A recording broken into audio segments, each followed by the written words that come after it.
Now more than ever, it's important to dispose of old batteries responsibly instead of throwing them in the trash. It prevents hazardous chemicals like mercury and lead from polluting the environment. It supports the conservation and reuse of materials. And it removes the risk of fire from your stored batteries. Now you can recycle your old batteries safely and conveniently with the Battery Recycling Mailback Kit from Republic Services. The way it works is simple. Republic Services sends you a kit with a prepaid return shipping label to hold your recycled batteries.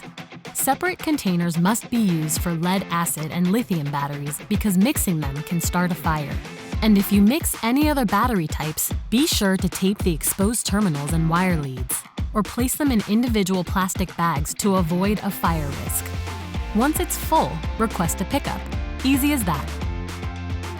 The only question is what size kit you need. A small battery kit is ideal for lesser quantities of common types of batteries, such as alkaline, zinc carbon, and lithium ion. For example, it holds up to around 500 alkaline batteries. A medium battery kit holds twice as many batteries as the small kit. A large battery kit holds the largest amount, as many as 1,400 alkaline batteries, for example. To determine the right size Mailback recycling kit for your batteries, give us a call or go to republicservices.com. We'll handle it from here.